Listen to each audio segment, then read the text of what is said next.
What's good, everybody? Ladies and gentlemen, boys and girls, children of all ages, we are doing it once again. It is Tech Talk Thursdays here on The Cookout, twitch.tv/The Cookout. You know what it is. You know what the deal is. Tonight, I am joined by, it's your boy Kev. I think, I don't know, I can barely remember what he goes by at any random time. We've gone through this so many times, but it's KKS again. What's good? Hey y'all, what's good with you, everybody? It's your boy Kev. How's it going? And down at the bottom, last but not least, and now you're gonna have to help me with this because I got you on this one. Yes, thank you. It's your boy Sinziak. Sinziak. I was just gonna say Sin, like in my head. I was like, I'm just gonna call him Sin. I'm just gonna keep saying Sin. That's what everybody does. It's fine. Okay, great. Acceptance. That's all I've ever wanted. All I've ever wanted. What's good? It is Thursday. It is April 9th, 2020, or as I've been saying, 2019.9. 2019, the epilogue. We're starting 2020 next year. Yes. 2020's cancel culture has become so powerful. The year itself has been canceled. Yes. Listen.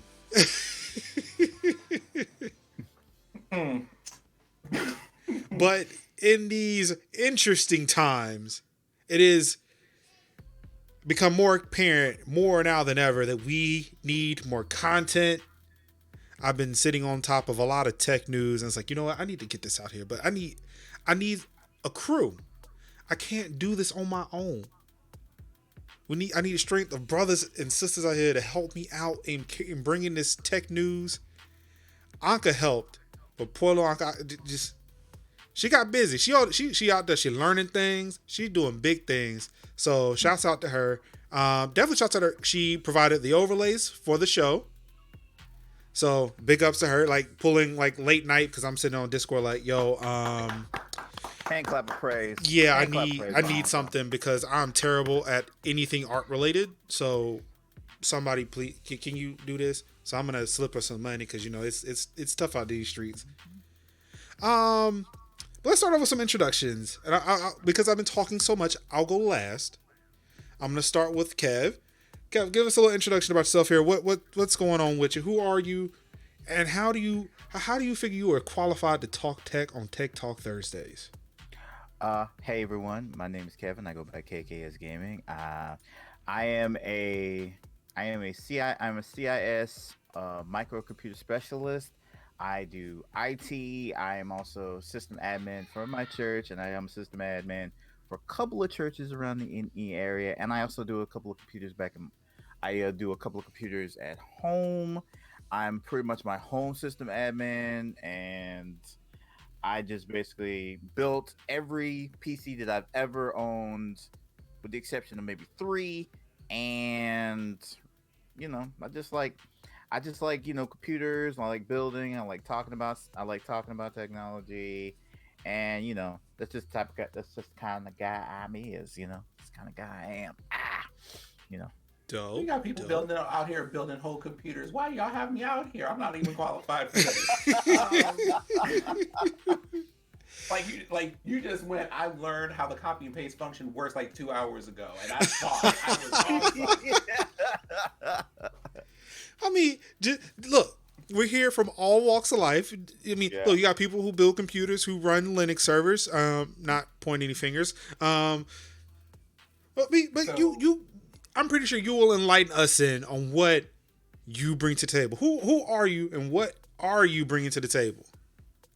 Well, you know, when we're not playing video games, I work at a e-learning company.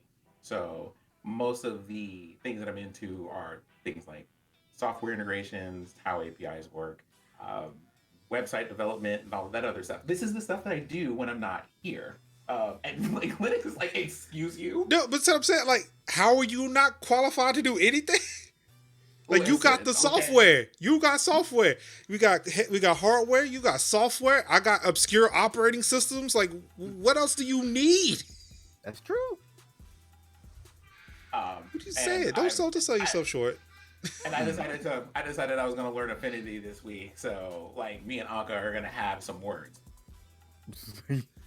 Again, I don't understand. Like, brother coming in just selling them so short. I know. It's ridiculous. Just ridiculous. What are we doing? What are we doing? Yes, okay. I see the vision. My bad.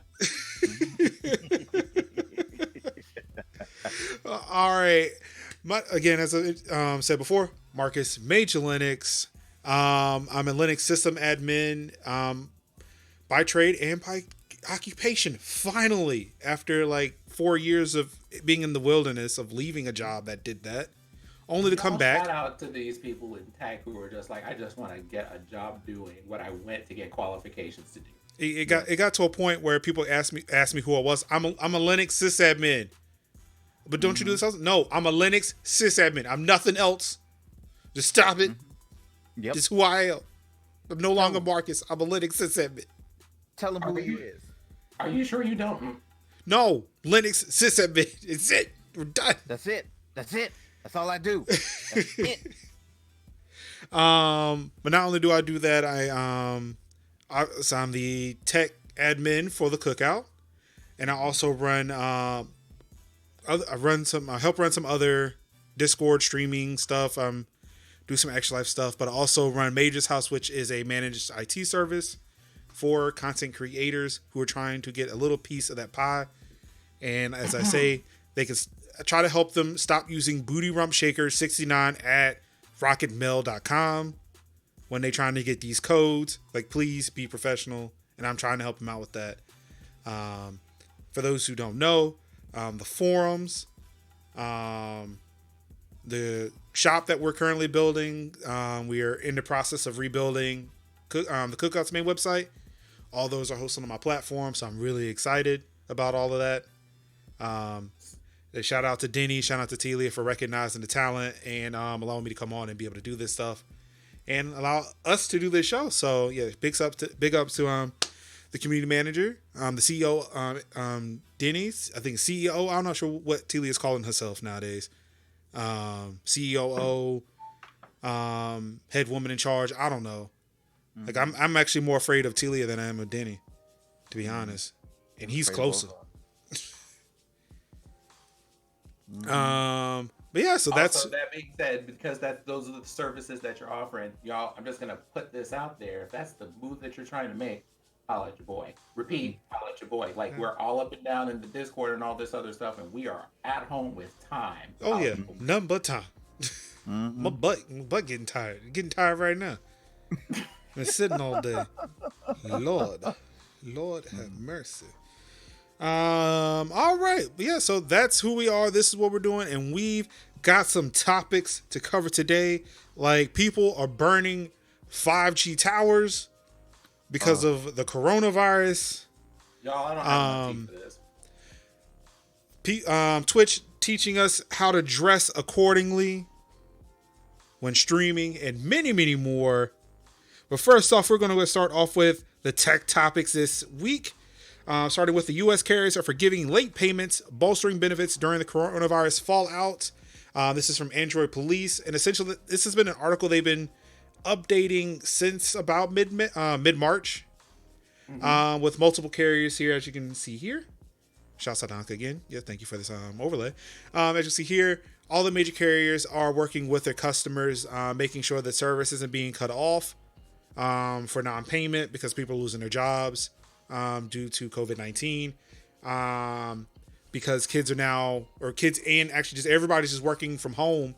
A lot of these companies have been increasing mobile hotspots. I know for me with Verizon, I had 5, now I have 15. But also have fiber, so now they're just wasting that on me. But actually, can we talk about that though, for real? Oh, because please. How many of our services, things that we do on our phone, except for literally calling people, are things that you do over Wi-Fi anyway? Like, it's one of those things, like, it seems good on the surface, but then it's like, unless you are in a place that doesn't get good Wi-Fi, I mean, if you don't get Wi-Fi, you probably don't get good reception either, but like, well, I mean, it may be like the speed. Like, if like anybody who goes out and gets a phone will get guaranteed 4G, like no matter how much they spend for it. But Right. if you were to go like the Spectrum, I was about to say Time Warner, it ain't been Time Warner in like years. If you do Spectrum, Comcast, AT&T, you're paying for a certain amount of bandwidth. So like your home internet may be slower than your phone's internet speed, and then with everybody being at home trying to use the same pipe, it could be even slower. Right. Exactly. So I imagine for a lot of people who can't afford very fast internet, 4G may be faster, and they may be able to use that to actually kind of do more work. Or at the very least, to contact more people, because we're about to get like, we thought we were going to get bandwidth intensive, but we're not, because you have all these different things where to get in contact with, let's say, people in hospitals and things like that that you may want to see. You have to have like that kind of speed now, because you don't have a way to go in and see them, among other things. Yeah. And like, yeah, this is nice for a lot of people who are in those areas who can get decent connections. This, like, it doesn't help, like the carrier stuff doesn't help me because, again, I have gigabit Ethernet. I've got fiber. I'm good. Provided power stays on in my house. Or nobody has an accident and knocks out the fiber line. Or someone doesn't climb a tower and decide to burn into the ground. Good point. We'll get to that in a second. But I'm worried about those who are in rural areas, like my parents. Actually, it's been about 2 years. They moved when I moved about 2 years ago. They moved to a part of the country where they are getting DSL and there is no cell reception. Ooh. So it doesn't even matter if they get added mobile hotspot because they're not getting shit anyway. No. So like it's helping some people, but again, it's still showing the cracks in the infrastructure, in U.S. infrastructure, where in rural areas we still can't get decent internet connections, and this will definitely be talked about again in a later story involving Google, but we'll get to that in a second. Google. Oh, Google. Here's some interesting though. During all of this state working from home, even actors are getting into the fray. Oh, we about to talk about that one, huh? Actually, this one's out of order. Oh wait, they are definitely out of order. The tabs are out of order. So there is a CBS show called All Rise, and because all of the actors are at home now, they are planning an episode, or maybe a couple, where all the actors are at home recording their parts. It's going to be just a thing where, ripped from the headlines, coronavirus, and they're going to record an episode of like some pandemic, and they all have to work from home to apparently still hold court. That sounds interesting, because I've heard of this. I've heard of this series, and it's a really good series. And so it's kind of really cool to see like how social distancing is working out, because my mom is a avid watcher of The View, and pretty much The View has become one big Zoom call. And so everybody is just like, so you got like Whoopi, you got Joy, you got Sunny, and they're all just basically just like sitting in everybody else's house, like how we're sitting. Imagine like how we are, instead of being on Twitch, we're on like ABC affiliate, just talking to the masses. Yeah, isn't it interesting that television now has turned into Twitch podcasts? Right. You want to know what? Okay, you want to know what the shade about this is? The thing that I love so much about this. It wasn't like a whole year ago and some change. I called Spectrum to like repair some internet stuff. And so we're talking and they're just like, hey, do you want any of these deals? They're just like, hey, I'm like, no, I just want the internet package. You just send out a text. Good on the account stuff. And it's like, well, what do you watch for TV? Like, Netflix is a thing. Crunchyroll exists. Hulu is a whole thing that I have. What do you mean? And they were just like, oh, I'm like, I haven't watched TV in like 10 years. Like, no, because I don't. But I guess part of it was because the things that I wanted to watch weren't accessible on US television. So the internet was the only way to get that. And now it's come all the way around to where the internet is going to be the only way that we even have to watch TV, because y'all can't go nowhere and film. So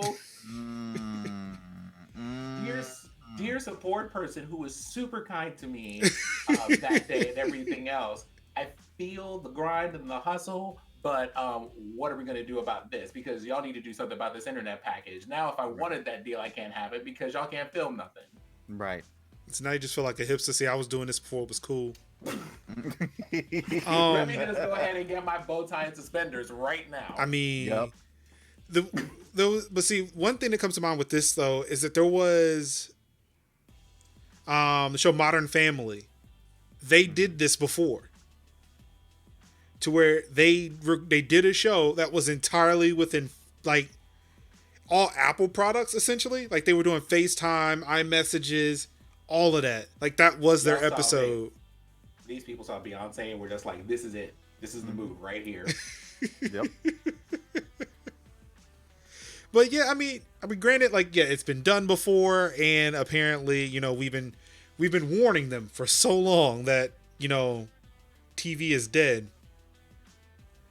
This is interesting. Some people are adapting better than others. Shouts out to all the nighttime, the nighttime show hosts who've been slowly adapting to it. Right. Like it was Trevor Noah who with the Daily Show, Stephen Colbert. Yeah.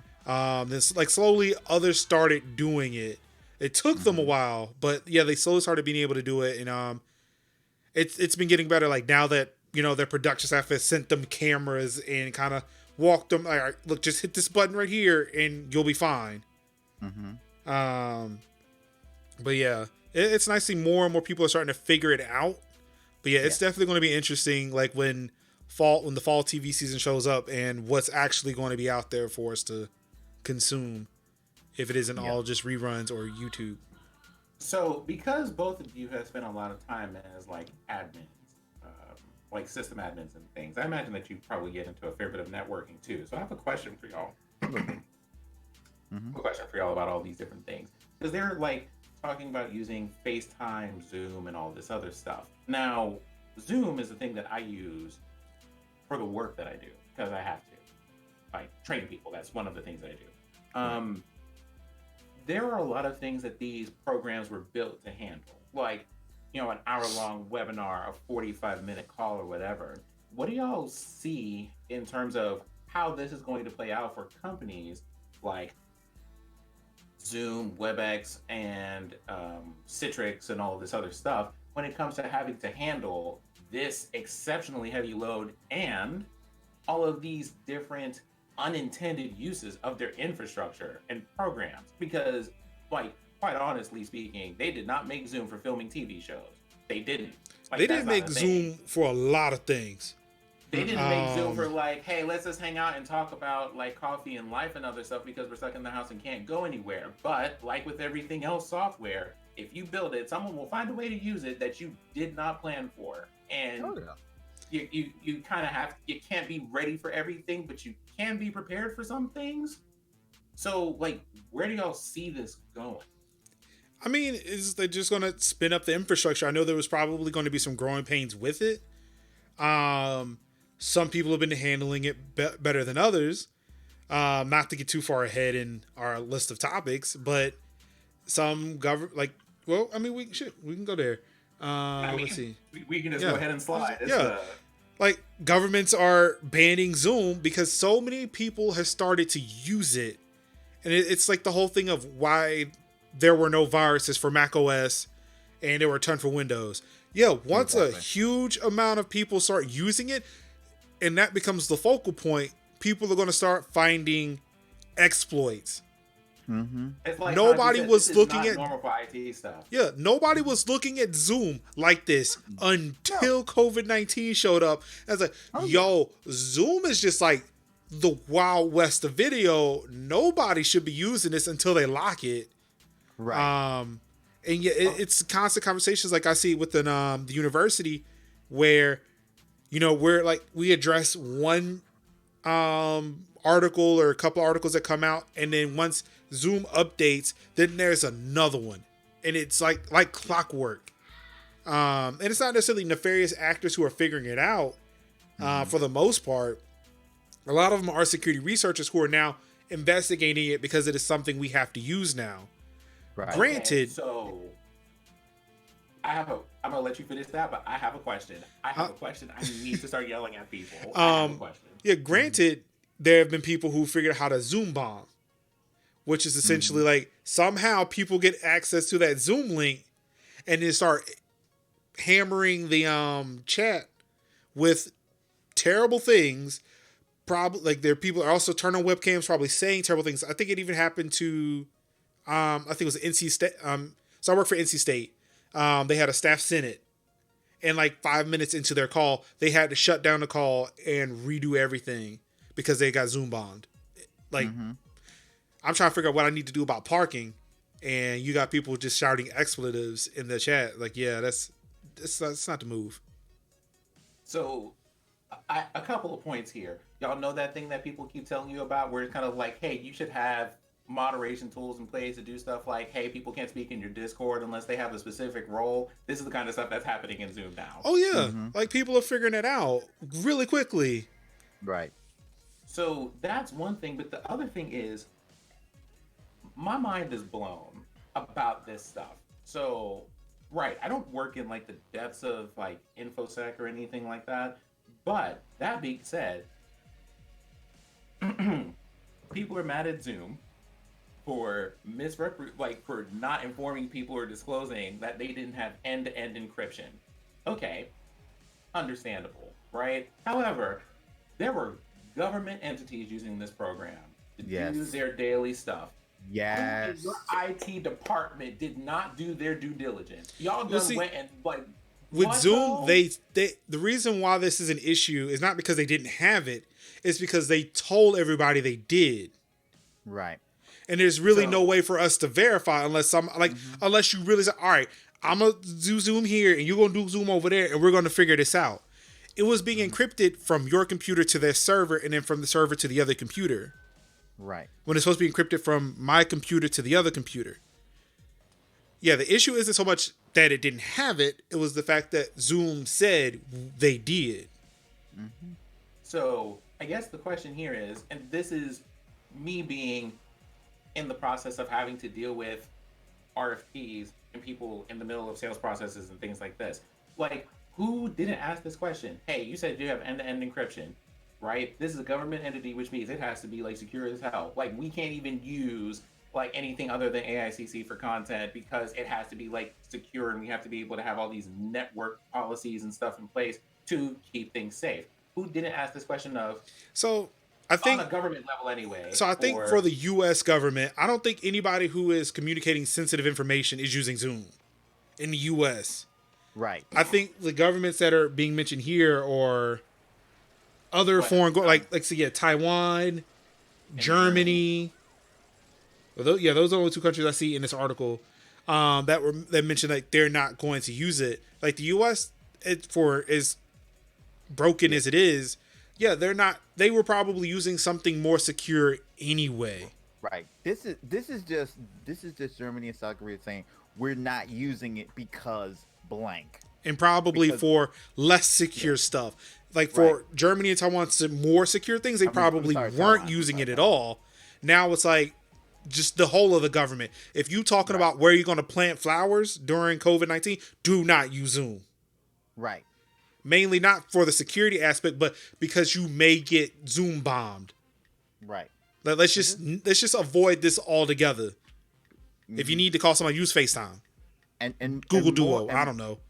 And more often than not, many smaller like municipalities, they don't have like stuff where we need to communicate with each other, but we can't be. Because most of the time it's like when we're, like, oh, it's whatever, Podunk City Hall. We just have a meeting.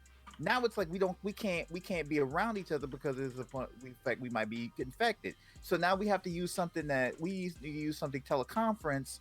So what can we use to use? Zoom. Let's use that. So more Yeah, often than like not, it was it's just like, something real quick and dirty. yeah, just, That yeah, was just something how. quick and dirty. That's how it happened with NC State. The people just Yeah. heard of Zoom. It's like, oh, we'll just use that, Right. and now that's we're and that's having how to people, deal with this. yeah, and that's what ends up happening. Like people like, podunk, city whatever. Let's say Valdosta.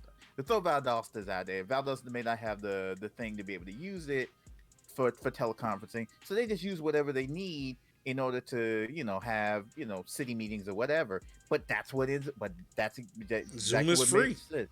It's free. Zoom is free. It's It's just there. accessible, and that's how they get attacked. I Because mean, it's free and it's accessible, and that's what we use at my old company, and like I was on the way out with Zoom because like on Macs it was really weird. Like it wasn't. I don't think this is something. I can't remember if this was on Windows or what, but I know on Macs because we use Macs at our job.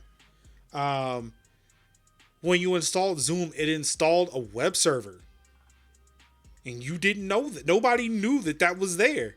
I was like, why would I need a web server on my MacBook? Like, what are we doing here? Like they took it out, but it's like, Zoom, what are y'all doing? Or in the latest one for Macs, because I still use a Mac for work.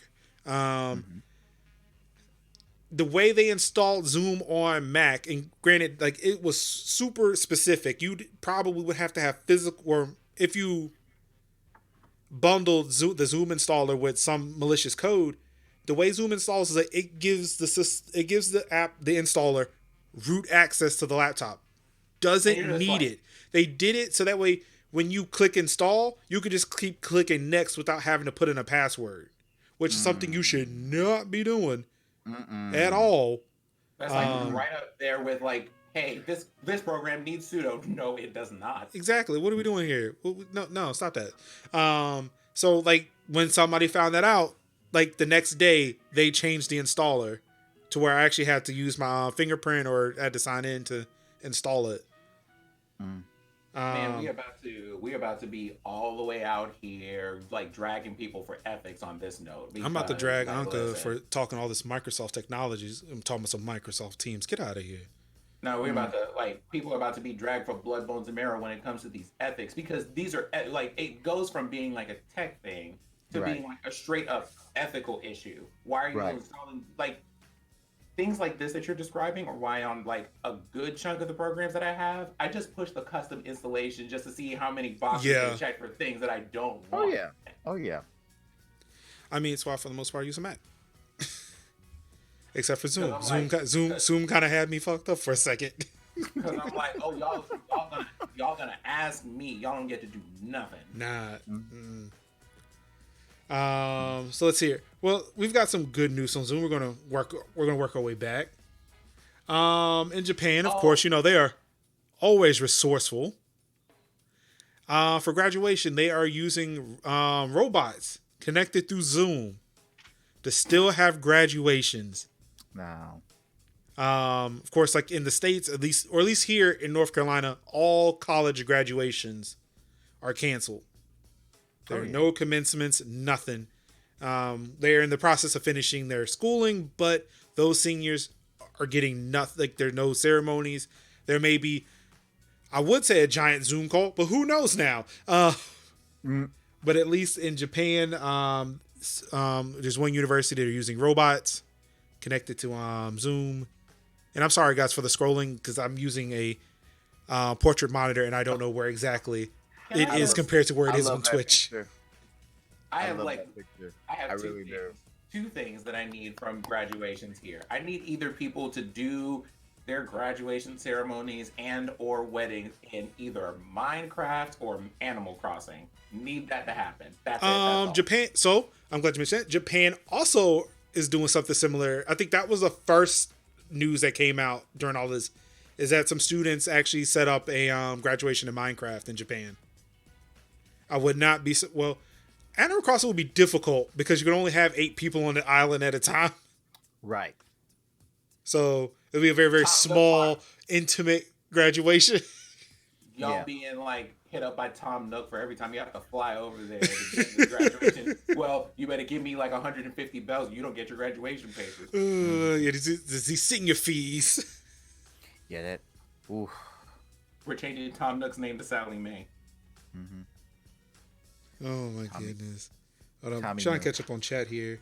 Typically, I dislike it when users want to get Apple products when the entire company is PC and vice versa. I don't mind Apple, but such a see that's why for me it's personal. I know how to use my Apple product, so I don't need company IT. I got this. I even had to call out. Well, okay, I had to call out the overall NC State IT because their Cisco VPN was not updated for Catalina. I was like, this don't work. I was like, oh wait, you need the new one. So why don't you put the link to the new VPN so I can stop downloading this old one that don't work? Like, what are we doing? Stop that. Just stop. Like, I know we're a university. Just stop being slow, please. Mm-hmm. Side note, listen, don't try the black people in your IT department, okay? Don't do it. Say, oh, that's just facts. This is facts. Don't do that. Don't do that. All right. And rounding out the tech news, ladies and gentlemen, I would like to put this out here right now. Oh. The coronavirus is not caused by 5G. Whatever celebrity you heard that from,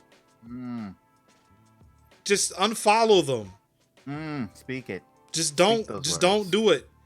It is not real. Listen, Carrie Hilson, I love you. Don't do it. That's what. Yeah, I could remember the name, but yeah. All right. I love what Denny tweeted the other day. I was like, I say Denny need to pin that, like post that somewhere. Like say anybody that retweet that, I'm blocking you. Just don't even. I'm like, if I hear 5G in a different way, I'm blocking. I'm gonna tell you something. If you live near a 5G tower, and you were in your house, you weren't getting it because it can't penetrate a wall. The signal can't penetrate a wall. So it's like, what are you doing? You high key have more of a reason to be afraid of your microwave. Exactly. The coronavirus from a 5G tower. Some of y'all don't even live in a place that you can get 5G. Get out of here. Now, I wonder if some people going to remember this. This phone. Yeah. That phone in your pocket. Dang, you still got a landline, bruh. Yeah, I got a landline phone, you know. I live with an old woman. I live with an old woman. She gotta have landlines. There are people who somebody tweeted this earlier today that you got people who, when kids were sitting on that green box outside their grandma's house, and now afraid of 5G. I know.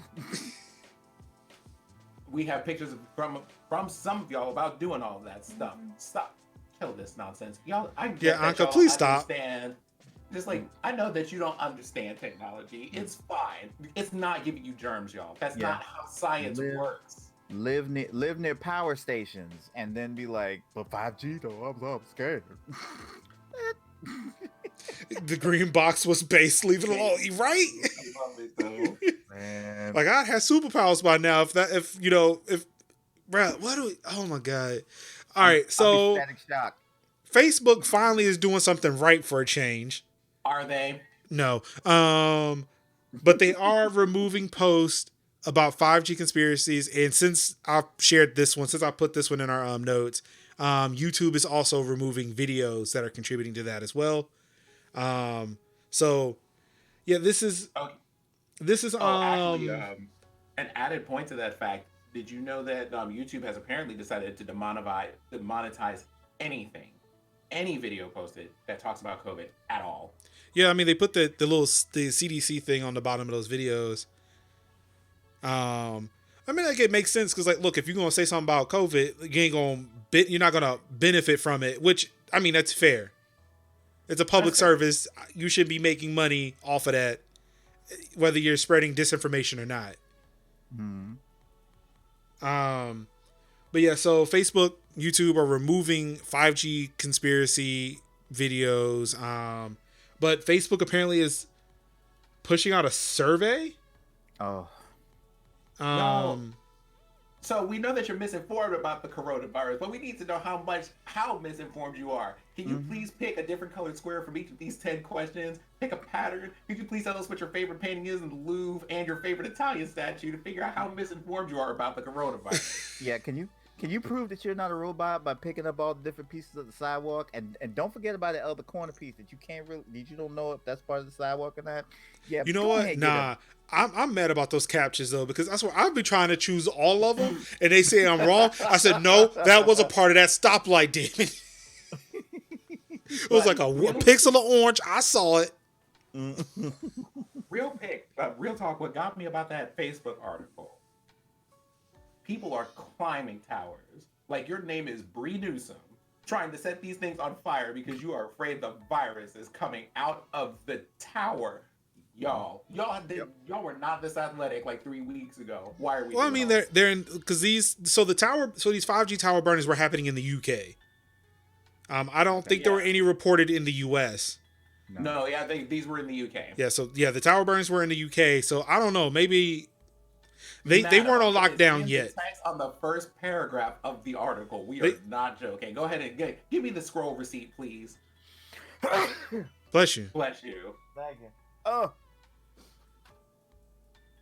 But these people are out here climbing towers and setting them on fire because they feel like it is going to destroy the virus. And I understand the need on a deep and spiritual level for people to try to do something with the physical, tangible world that they're in. They try to feel like they are doing things that are going to make some kind of sense to the world, but y'all climbing these towers and setting things on fire. And it's stay in the house and wash your hands.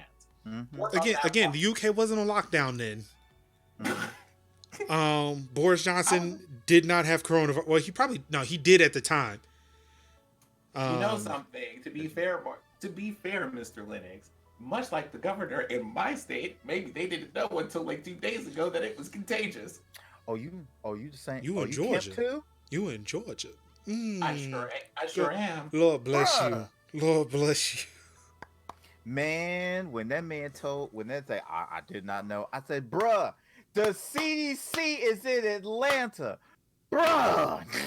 You live less than 2 miles away from the CDC. You was next to Trump when he went to the CDC. You know what? I don't even want to go there. I don't want to go there. I'm sorry. Again, please, as Denny said, please read things before posting. If celebrities, if it helps, go back to crying in your mansion that you stuck in your mansion. Okay, listen. Okay, here. Can I have a 5-second commercial for these celebrities for just a second? Please, floor is yours. Honestly speaking, Rihanna is your model. Just do the thing. Please stop singing words at people and asking them to donate things. They just lost like 2 or 3 jobs. Do what Rihanna did. Take some money. Do something useful. Thank you. That is all. All right. Right. All right. That's it for the tech. We're going to move on to some gaming news. Ooh. It should hopefully be more positive, but it won't be. I'll tell you right now, it won't be. Like this one, all Microsoft events are going to be digital until July 2021. And that's probably when I will be leaving my house again. Honestly, on what infrastructure? So, yeah, pretty much, again, COVID-19 is keeping everybody working from home. Right. And, probably by this time, too, they may be able to return back to work, but they won't be doing any conventions, anything until July 2021. And, of course, since I'm talking about Microsoft, Xbox sends me an email saying, hey, I should play Gears 5. It's free now. But gaming, everything is also canceled. Everything is canceled. So yeah, if you want anything Microsoft related, I guess mixer.com/Xbox. It's the best bet at this point. Yep. We should have some. We're gonna have to restore the trinity of gaming system because now everybody's gonna have to have a PS something, an Xbox something, and at least one other system and or PC. Like y'all aren't gonna survive. Yeah, my PC is gonna probably substitute the Xbox for now. I'll probably use whatever Xbox money I got to. It's blurred. We can't see it. Oh, How about now? Oh, well, it's blurred because it's explicit content. Oh, yeah. We talking about Microsoft. We can't have that on here. It's Microsoft time. Oh, my bad. I'm sorry. What are you doing? Can I get a reboot of 2020? I'm all for you. I'm all with you on that. Yeah, we need a reboot on this already. Yeah. The only thing I had to Sure, say I'll about the accept Microsoft cookies. topic was just, ooh, that's it. That's it. Because, like, it's digital until 2021. Although I do want to point this out, there have been, like, it was the same thing when I was back at work. So they sent us home around the middle of March, right? Middle of March, like sometime between like the 13th and the 15th or something like that. Right. So they gave everybody like a big bottle of like Clorox wipes and was just like, wipe down all your surfaces, pack up all your stuff, go home. And that was it. We'll be back in 2 weeks. And I told everybody, this is real cute, but we're not going to be back in 2 weeks. I just hope y'all know that. Nope. So 2 weeks came back, and it's like, we're extending it for a week. 1 week came by, it's like, we're extending this indefinitely. And it just goes to show that when it comes to trying to reestablish any form of normal, whatever we get back to as far as normal, it ain't never going to be normal. We left. Yeah. It won't be what we left. We thought we were going to come back at the end of April. Nope. Thought it was going to be May. Y'all better go ahead and cancel those Airbnbs. Y'all not going to make it. No. Talking about at the end of July, like, we are going to be here until, one, people stop going to the beach, stop going on cruises, stop gathering up at the fish market, and stay in the house. So that's going to take us until at least October, and that means we're not going to be done out here until 2022 when we can finally run these like primaries for like elections and stuff. We're all going to be a whole mess out here. Thank you. Thank you. Couldn't have said it better. Every stream that I've run, I've kind of started off with that. We're in here for a bit, and I'm okay with it. I forgot what it was. It was Ice-T who sent out a tweet saying that if y'all can't handle being in your home for 2 weeks, y'all going crazy now. Y'all couldn't handle being in jail. I mean, one, truth. Facts. Two, that's on a whole other topic that I don't even want to get into because it is not tech. I mean, listen, all I'm gonna say is this: if y'all decided to like get together with people or get booed up with people or married to people that you didn't like, you're about to find out. Yeah, I was having a conversation with some friends last night about it, and I had the thought: what's going on with the couples from Love Is Blind? Next topic. You just blew your minds. I blew all of your minds. I've been doing it all day. Like you sure did. Just like what's happened with Love Is Blind? They ain't seeing nothing all day. That would be a good Cloverfield-esque story about what if somebody on the dating or Big Brother, and then they came back and it's like the pandemic has happened. Like they're sequestered away. And then they come back to it. Something. From anecdotally, I heard that there is one show that was doing just that. I'm not sure if it was Big Brother or it was a show like it. They suspended all of that to show the participants what was happening.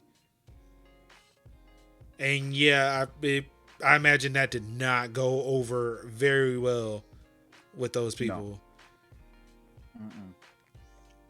No. Next story, seeing as that, Microsoft isn't going anywhere. E3 2020, who said they were going to have an online event when they canceled the physical event, is not having an event at all. Pretty much the day before this article came out, the ESA said that they scheduled dates for E3 2021 without saying anything about the online event. So everyone was like, so y'all talking about next year. What about this year? Y'all gonna do something? Because we really interested to see what y'all gonna do. Because honestly, we didn't think you got shit. And here you go. No, there it goes. At the right time. Now. There you go. Yes. Y'all. We're gonna have some words about this because I have like at least 3 points of notes. So we're gonna get into it because I know some of y'all have been waiting for this drag all day. Let's go. With this 2020 got canceled, y'all. E3 2020 in physical form was canceled in 2019. Y'all have had like a decline in like exclusive things, and then you straight up had Sony be like, nah, we're good. We can do our own thing. We're fine. Right. Nintendo was like, we might come up to talk to some investors, but we're not out here for the press. We're good. So you got like Team Animal Crossing and Team DualShock controller that said deuces. That was 2019. Right. We weren't going to get them anyway. Everybody else has been submitting things via Periscope, so we got that going on too. And then, how many of y'all managed to stay awake through the last E3 in the first place? If we're being real about it, how are they? Mm-hmm. I mean, I snuck some stuff. I had work to do, so that kept me awoke. Yeah, it was keeping me from doing work.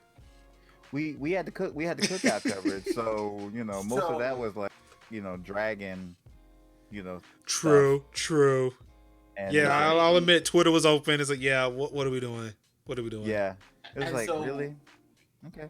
You came through with all of these other, and it wasn't like small names either. It's the same kind of like vibe for conversation, at least, that we had when some of these larger names on Twitch started moving over to Mixer and signing these exclusive deals. People are just like, we see that changes are happening over here. Now, it's not as dramatic in this space, but I think like for E3, when big name people that became staples for those events were just like, yo, we're not going to be here. It wasn't like, oh, like that game company or a small independent publisher. It was Sony. Sony was like, nah. Nope. We're so good. When that started happening, people were just like, okay. So then when 2020 came around and people were just like, oh, we don't have to be physically present. Like, we're not going to get access to the people we would physically show up to get access to. Well, I guess there's not a reason to go at all. Right. I mean, let's not forget that. I mean, yeah, Sony, like, I think Sony was the last one. No, Nintendo was. Nintendo was the last company in the LA Convention Center. Before that was Sony. So, Nintendo and Sony were in the convention center. Because remember, Microsoft and EA were the first to pull out of the convention center. They were doing theirs at LA Live, or EA was at LA Live, and Microsoft had a theater in LA Live. They took over Nokia Theater because they bought Nokia and named it Microsoft Theater. And they were doing their events at Microsoft Theater across the street. So, yeah, like neither of them were in the building to begin with. Yeah, it took, I mean, I don't even know. They just, yeah. Sony, yeah. ESA, I just, no. There's no words. Exactly. I think we might have lost Sin. Yeah, I think we did. Because I don't even think he's on. I don't think he's in Discord either. I don't hear him talking. Sin don't be that quiet for like 2 minutes. I'm like, Yeah, it's broken for real. We gotta get Sid back. So I reach out to Sid. Yeah, but yeah, like I say, just as you say, E3 has not really shown much of its relevance for a while now. Like it's been like it's rarely has it been like the big wow factor, thing like Ridge Racer and Giant Enemy Crab and $600 PS3 and PS4 shade with Xbox One. I mean, oh my god, that was the best. That was the best. That was the best. It was like PS4 came out and was like, "Hey yo, all that with Xbox doing it, we ain't doing none of that. Bump that. We ain't doing none of it." Okay, I'm back with additional sass. He brought the sass. All right, there we go. The Rona done caught up with Spectrum too, apparently. Ooh, so, it's coming through the cable line. Oh no! It's coming through the cable line. So apparently it done downgraded to 5G because we were talking about it came down to 4G too. But hold on for a second. Let me do a thing real quick. And again, I just want to point out, like, I know we talk about how to do video podcasts. Like before the show, we were talking about how we're setting this up. Yeah, this is what happens when you use Skype and NDI. When he left, it didn't break anything else. Now, granted, my video got a little bit bigger at the time, but all I had to do was resize it, and then we're good. Okay. See, I see you. I appreciate it. But the rest of the stuff I wanted to say about E3 is, well, in its inception, it was supposed to be this exclusive thing. If you wanted to know anything about what anybody was supposed to be doing in the future, this was the event that you were supposed to go to. Then, it eventually just opened up to like the public, like anybody could go. You didn't have to be a journalist, or what have you. You could just be there because you wanted to know stuff and be part of the in crowd and stuff, which I'm sure opened up an audience and a lot more money. But then the exclusivity started dropping off. Right. And then you started having all of these companies going, well, if we're just going to live in a time when so many people can have access to us whenever we want to, why are we letting a middleman do that and then having to pay them to manage this? We could just have direct contact with the audiences that buy our stuff and tell them and get them excited about that stuff and not have to pay these additional booking fees and all this other extra stuff. Right. And then you hit this point where people literally can't go outside and you have the internet to tell people directly, hey, here's what we're doing, here's what's coming up, pre-order, all that other stuff. Right.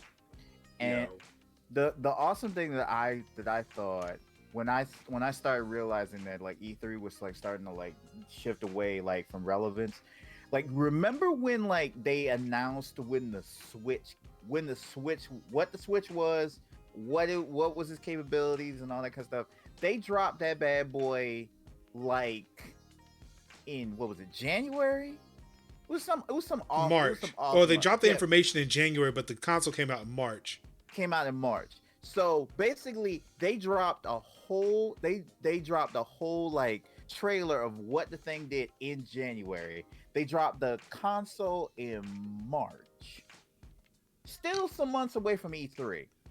And cleaned up. You couldn't get one for months. Instead of like sharing the news cycle with Microsoft, Sony, Ubisoft, EA, they basically owned January. And then they owned March. And that was everybody was talking about what the Switch did. What was the Switch? Well, it does this. It does that. It has this. It has that. And I think that in itself proved that we can drop a whole console, an innovative console, in a month that is not E3, and we could still like take over. We could break the internet for at least a week. And I feel like that's what Sony. Now that you mention that, I feel like that's probably what Sony's plan is. Yes, because like they have not said anything. Now we're going to get to them in a second too, but like up until this week, they've not said anything that a gamer would really care about the PS5, right? Outside of load times, like they've not talked anything, like not shown anything outside of very, very confusing 3D audio diagrams. And I'm not gonna lie, that GDC presentation, while some of it did kind of go over my head, it's like, okay, I see what y'all doing. I get some of it because it's PC architecture y'all talking about. Right. When you talk about 3D audio and got Sid Schumann in this little contraption, like, all right, you know what? Yeah, that's where y'all lost me. I'm sure it'll sound great. Good job, guys. Y'all did it. Right.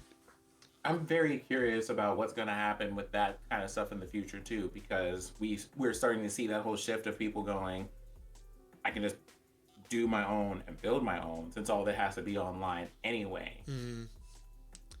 I mean, it's just going to be the death of E3. I mean, PAX does it better. Gamescom does it better. Yes. I'm pretty sure Tokyo Game Show does it better. Yeah. Yeah, like nobody's going to want to go to LA like that because it's expensive. It's cheaper to go to Boston. It's cheaper to go to San Antonio. It's cheaper to go to Seattle. And then too, like not to mention Europe and Asia. Like it's cheaper to go to these places than it probably would be to go to LA. So up. Like, especially when you have so many things like PAX that do an East version, a West version, an Unplugged, and all this other stuff, where it's it's the same event, but it's not centralized to one place or one location. They know that they can spread out, so they do. And E3 was like, well, you have to come here. And we've just finally got to a point of, actually, we don't. You thought? Mm-hmm. Now, y'all thought that was real cute, but now you're going to have to sit there and eat that sandwich by yourself in that high-rise apartment that you can't leave because you're on quarantine. Now what? Exactly. How you feel? Remember when E3 was in Atlanta? Yeah. Like, I've heard stories about it, but I think by the time I started following E3, they were the only other location they were in when I started following was Santa Monica. They went to Santa Monica that one year, and then they came back to LA. But yeah, I've heard stories about Georgia E3. Remember when E3 was actually a part of CES? I've heard stories about that too. Yep. Yeah, E3, it's been great. If you make it to 2021, good on God you. Bless you. Yeah, you seem to have confidence, or you wouldn't announce the dates, so we'll see. So that being said, we're going to go ahead and queue up Ariana Grande real quick on this Amazon Echo and play Thank You Next on repeat. All right. All right, speaking of Sony doing their own thing, ladies and gentlemen, from the PlayStation blog, we've got... again, I gotta scroll. This monitor is really weird. So, this is the DualSense 5 controller, the newest controller for the PlayStation 5. They are pulling a PS4 reveal where they showed the controller first before the console. I feel like that thing gonna slip out of my hands. I already know.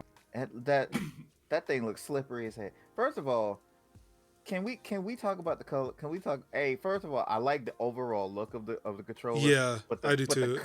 The color system, but the color scheme that they picked as the initial reveal is kind of like. It makes the shape of it look really weird because of the color. Right. Hold on, let me. I don't know what it is with these wannabe futuristic things that always pick the exact same black, white, and cobalt blue, but also could we not? Like, part of me, it makes me feel like it looks like the boomerang controller only because like that slit, like just the white. It's like it makes me ignore the black part of the controller, and I'm seeing only the white, and it looks like the PS3 boomerang controller. And that white's gonna get dirty. Oh yeah. Let's see. Tools. Let me see if I can find it. DualSense controller. I like what K-pop players said. Detroit become human controller. God. Wait, so did they announce it in different colors? Okay, so we're naming this controller Connor. That's what we're gonna do. Oh. I am Connor, an android from Cyberpunk.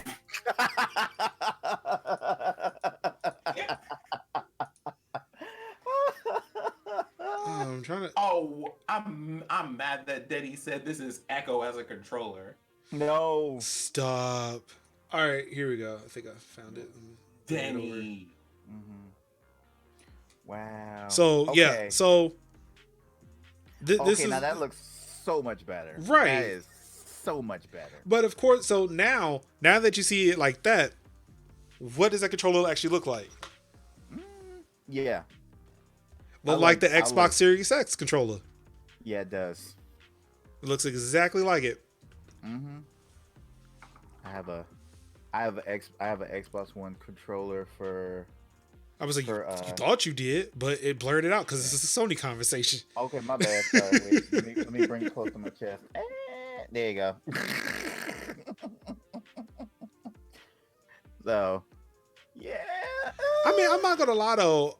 I would probably still get this. I don't know if I don't think I'm gonna buy a PS5 at launch, but if they sold this controller and it worked with my PC, I might buy that.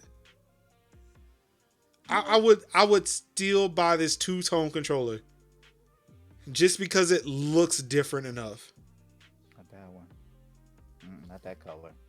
Not that color scheme. I'll have to wait for the next color schemes to come up. There's not a part funny. of this that feels like such a big throwback to. Do you remember the iPhone like 5C? I think is what it was. Yeah, I The remember plastic 5C. ones. Yeah. The plastic ones where they were just like, okay, so we haven't really done this before, anything like that, but we're gonna offer you the iPhone in different colors. Mm-hmm. And I'm And just like, oh, so do you mean like the iMac back in like what 1998 where they The had like first ones, bronzy blue the yeah. color or whatever? Or I mm-hmm. mean, And like, well, the iPods, because like that, the only thing they had that was in multiple colors at the time were like the iPods. Oh yeah, I remember those. Yeah. because I'm just like, are we like? I don't know. It feels more like an Apple thing than a Microsoft thing. But I mean, are there extra functionalities happening in No. here, or like does this part's not? Oh God. Okay, so we doing this. Like we added an extra camera to this controller. Congratulations, spend $1,100. Now I think the only thing is like the only thing it added was a microphone. Y'all want a microphone on y'all controller? Also, I could just do this. So I can so blow wait, into my are we controller. confirming that Hey You Pikachu is coming to the PS5? Oh, is that what we heard here? Donkey Just Kong blowing into a controller. Donkey Kong coming to PS5. The only thing that I remember that makes you think about something with the controller was I remember the Nintendo DS, and it had a microphone on it, and there was some kind of like crazy game that came out where you would have to like do stuff like blow candles with I can't remember the name of that game for love money, but it was like had like a mini game where you blew candles out, and I was like, and you would blow into the microphone to blow the candles out. That's kind of like what I'm thinking about. Like that's not gonna serve no purpose beyond just being, a gimmick. Yeah, so Denny mentioned they're fleshing out the share button. I just found it. For the buttons, you'll notice there is no longer a share button as we have the DualShock 4. Don't worry, it's not going away. In fact, we've built upon the success of our industry first share button to bring you a new create button feature.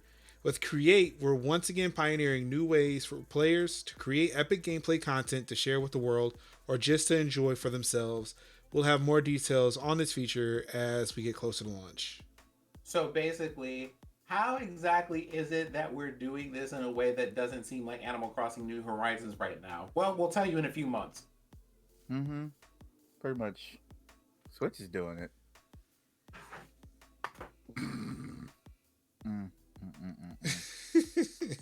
Yep. But hey, I'm at least admiring them for keeping that trackpad there. So at least they are thinking about that backwards compatibility with their PS4 titles. Right. Oh, that's interesting. But that's interesting because they didn't play horror games. Although K-pop makes an interesting point that some of the built-in mic stuff might help for games where you have to do like stealth things and you're not allowed to make noise. Oh. Yeah. See, yeah, that feature's lost on me already. I don't play horror games, so yep. No. Yeah. Just toss it away. I'm Dead good. by Daylight update incoming. Mm-hmm. Just start shouting at controller, yo, I'm trying to turn on the generator. Mm-hmm. Why'd you shout that out? Mm-hmm. Although they say that backward compatibility was already discussed. Oh yeah, it is. So the backwards compatibility, according to the GDC talk, is PS4 and PS4 Pro, which a lot of people are upset because they were expecting Xbox level backwards compatibility. That would have been nice. It would have been. Right. The thing is, it's like you have that hurdle, especially with the PS3 because of that cell architecture, which may be very difficult to emulate. It's easy for you to do PS4 because it's still based off of the x86 architecture that they built. Mm-hmm. But yeah, it'd been nice. It'd be nice, but at least you got PlayStation Now, and that's probably what they're going to be harping on for their backwards compatibility. But yeah, What's killing me is I kind of want that Xbox level of compatibility too. Y'all don't want to know how many PS3 and PS2 games I have downstairs. Y'all don't want to know. like it would be nice if they did something similar to Xbox, where if you put in the disc, they'll allow you to play the PS Now version of that game. That would be dope. And they will allow you to download. Actually, no, you can't download PS Now games. Yeah. Can you? You should. How were you playing them? Can you download the PS3 ones, or was it just the PS4 ones? Because again, if you can't emulate a PS3, that would have to be streamed. I think it was like I think you could download PS4 games through PlayStation Now, but I think like PS2 and PS3, PS2 they had to PS3 be streamed. were they had to be streamed. Yeah. Yeah. So this solves nothing. Right. This solves absolutely nothing, and it goes back to the infrastructure bit. Again, we're going to get to that a little bit later. Yeah, this solves nothing. This fixes no problem. No. But again, like understanding it from an architecture standpoint, Microsoft can do it because they built their own technology. All of their stuff is built off of DirectX. So it's easy to port that. Like Xboxes were PCs to begin with. Now, granted, I can't remember. I don't remember what the Xbox 360 and the original Xbox was, but yeah, I mean, they were still PCs. They weren't weird things sitting on weird chipsets like the cell processor or whatever. Right, and I think Sony was the emotion engine. The PS2 was the emotion engine, or some weird thing, because leaving to Japanese console makers to make weird technologies and make them sound cool, like the blast processor, which wasn't really a thing. Like, what was it blasting? Let's see. Next up, because of the fact that we're all inside, including our sports heroes. Do we want to talk about Stadia real quick? Oh, we talking about stream. We can move over. Yeah, let's get into that. Ladies and gentlemen, Google doesn't want you to know this because they sure shit didn't make a big stink about it. But Stadia is now free for everyone. Which means you can use Stadia. You still have to buy the games for it. But it's free. It's out there now. Wait a minute. But wait, free for how long? Because it's free. Their free service is available. Mm-hmm. So the 1080p 60 streaming part, that's free. Okay. Their pro service, everybody, if you sign up, you get pro for 2 months. Okay. Which I understand. Like, I'd imagine if we weren't in the midst of a pandemic, it'd be like a month. But because of the fact that we're all stuck here, just like everybody else extending free trials for like 2 to 3 months, they're just like, all right, automatically 2 months of pro. But yeah, so for those who care, Stadia's out. If you live in bumfuck, Colorado with terrible internet. If you live in Possum Kingdom, South Carolina, you might not be able to get access. But hey, Stadia is available if you want it. But yeah, like their free service is, I think it's still 1080p 60, not the best audio. The pro version gives you 4K 60 with better audio.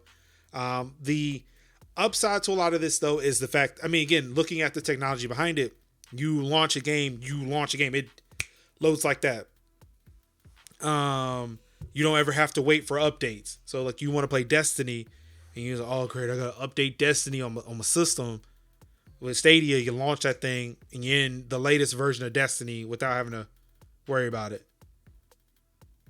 So is anybody using Stadia? Is the question. Do either of you two use Stadia? I did not get into the founders. Like I tested the Project Stream and it worked very well. I was very impressed with it, but it's the thing of it's, how like people don't want to sign up or don't really care about buying new games because they're subscribed to Xbox Live and they get games free anyway, or they don't care about Xbox Live and PS Plus because I bought these games at launch. You're just offering me more games I don't care about.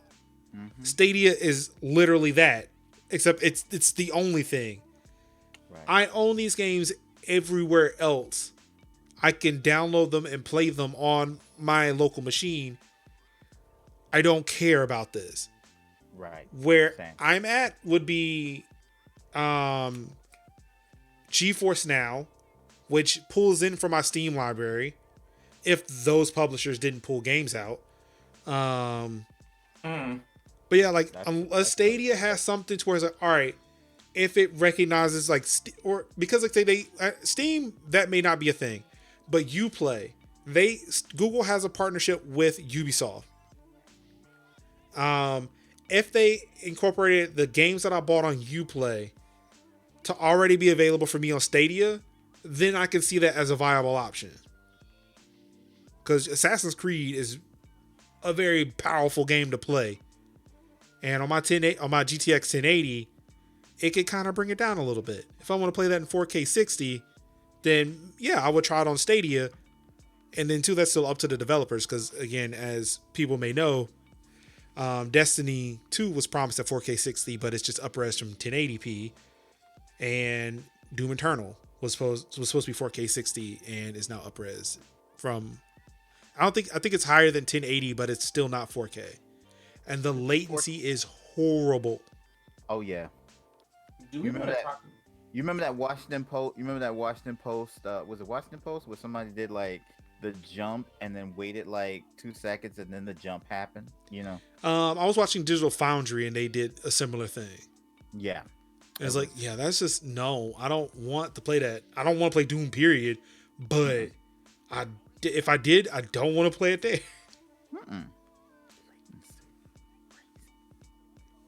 But again, it's kind of for this whole Stadia thing. Like Google, you had a decade of time to learn. Like you have to actually offer something people something substantial. We're not interested in necessarily being like the pet projects for your experiments that you decide to put out. Please, let me unfurl the agent scroll of Google Plus, Google Wave, hello, Orca. I mean, please stop. It's at a point where I'm sure like there's some people who will remember the era of beta with Google, where all of their products were labeled beta forever. Gmail was labeled beta, I think, until 2016. Yes. All of their products were labeled beta. This is the one time where I would have accepted a beta tag on something. Oh yeah. We live in an era of early access. That could have solved a whole lot of problems. Yes, and issues it would have changed so many of these articles if they said, all right, this is early access. Like, people pay for early access. People would have paid for Google Stadia early access because they wanted to be the first people to try it. They could have given that feedback and made it better. But no, they released this as a product, as a finished product, and it wasn't. As a $129 finished product. Right. Imagine what would have happened. Imagine all them interviews if all Google had just said was early access. It'd have been like, right now, it's a little buggy, it's a little weird, it's a little weak, but it's an early access. We'll see how that goes. And that would have gave Google enough cover to like tighten up the screws. Exactly. And, make sure everything's plugged in, jiggle the cables, whatever they had to do, to get the thing working right. Because every time I seen this thing working, I was like Ian Malcolm. I was like, no, this. And I was literally like saying like, internet's not there yet, bandwidth's not there yet, speeds are not there yet. But if they had came out with it and been like, here's a Stadia package and it's early access, and whatever, people would have been suffering, people would have been hurt, people would have been like, man, this is latency is rough. But guess what? People would have been first. And everybody would have enjoyed the fact of being the first person to cover Stadia, and then it gave Google maybe a couple more months to be able to jiggle the cable. Okay, we got everybody's okay with it. It's cool. Start jiggling the cables, plug it, make sure everything's tight. Tighten up the connections. Make sure everything's good. Or at the very least, you would have bought time for people to tell you exactly what they want, so you could have released the product, and people would have been able to pay twice as much as you put out the early access for it, if you really wanted to do it. But exactly. Imagine having a user testing department. Yeah, and then it'd be like, everybody would have had that great FOMO because it'd been like, right. Look at how well Dreams did. Yeah. Like, you were hearing about Dreams for a while. You'd be wondering when it was going to come out, but Dreams was thriving in its beta. People Yeah. were paid to get into that. Yes. Shit, Star Citizen is still a thing. Mm-hmm. That's still in beta, if I'm not mistaken. Fortnite is still Yes, in beta. exactly. I've just played Fortnite for the past couple of nights. That's still in beta. Hold on. Stop. Wait. Stop. Did you just say Fortnite? Fortnite is Yeah. still in beta. Fortnite is still in beta. Hold on, we lost Sam. Warzone, Call of Y'all Duty mind. Warzone. I can't. I Did y'all thought just that say- was a finished product Right. until I launched it and it said beta. Right. Let me walk this back. Y'all done said this whole thing is in beta. Where? Fortnite Battle Royale is still in beta. It's still in beta. You I- know, Yeah, I found that I did the same thing. I was like, wait, it's still in beta? Didn't they have a whole like chapter 1 refresh? Now we in like the chapter 2 refresh, and we open it up and it got spies and all that kind of stuff. Okay, It's still in so early let's- access. Yeah, that's right. They To be- rebooted the to be- game and it's still in beta. Yes. Okay. To be fair about Fortnite, at the very least, though, it was supposed to be an innovative zombie shooting game where it's kind of like you could build structures to defend yourself Yeah, from the zombie, and everybody like that's- straight up forgot about That's that. in final It was like- release. That game is in final release. Yeah, they that were game's just done. like, That no, they game's were just done. like, but there's this battle royale. Why don't we go ahead and play Beta. that instead? And It's a people beta. forgot that Beta. they actually made a whole game. Again, Right. you were walking around and you didn't hear this. Warzone, Call of Duty Warzone, beta. Right. Mm-hmm. Y'all have any idea how upset I am that there are people like literally throwing the esports world into utter chaos and making billions of dollars off of a game in beta? Mm-hmm. Exactly. Y'all send me some of this money. How y'all have something in beta for 5 years? That's what Epic can throw like huge games for free on the Epic Game Store. Like they just partnered with 3 studios last week. Yeah. Like they got Remedy. It's Remedy. It was one of the studios. They did the Shadow of the Colossus. So they took a studio from Sony. Mm-hmm. And I forget what the third one was. Mm-hmm. But yeah, That's what I'm saying. Mm-hmm. that's all Google had to do. Beta, Stadia, beta. Could have solved all of this. Solved all their problems. Yes, Still made money. exactly. Still would have got the early adopters. Still would have got drove all the FOMO. Imagine months and months of people sitting up there playing Stadia, and Stadia is doing good. At even in the best times, it's still an awesome feature. And then it would drive people up. So when that 1.0 initial release came out, basically you would have had all these people like having the good experiences, and it's getting better now, y'all. It's getting real good. But they messed up. They let Microsoft get in there with Hold on. I can't hear you. I think my headphones died. Can you hear me? Yep, they died. I mean, you got Microsoft for xCloud they got up in there, and then like people didn't know, like it was weird because Nvidia GeForce Now was in beta for all this time. And when they went final, people were like, wait, Nvidia's got a service? Like, yeah, it's been Nvidia Grid for years. Mm-hmm. They've rebranded it while still in beta, but they've been kicking around for a bit. And apparently when they went live, I guess that's when Activision noticed and Bethesda noticed. Like everybody noticed that, hey, there's a thing going on. Wow, Danny. Wow, you didn't have to do all that. All right, Yeah, Denny, you didn't have to do that like that, man. Boss man, you ain't have to say that. Come on. He said your headphones died. That's why the PS5 controller has a microphone. Well, again, the headphones went out. My microphone's still working, thank you. He's like, so you need to tell the squad that your headphones went out. That was the thing. That's Got you. Dang, So when the my mic on the headphone goes out, I'm like, my yo, hold headphones on. went out. My headphones went out. Hold up, bro. Wait a minute. Let me go. Yo, cover me for a second. Cover me. Y'all were like low key about to get like swole doing all this, like trying to keep the microphone up to your mouth. Yo, cover me. All right, hold on. All right. Reach on 3. Cover me up. Go. Execute. Hold on. Cake Pop. Can't go engage. Everybody, do you mean everyone who forgot to unmute or everyone who's exposing themselves for not washing their hands still?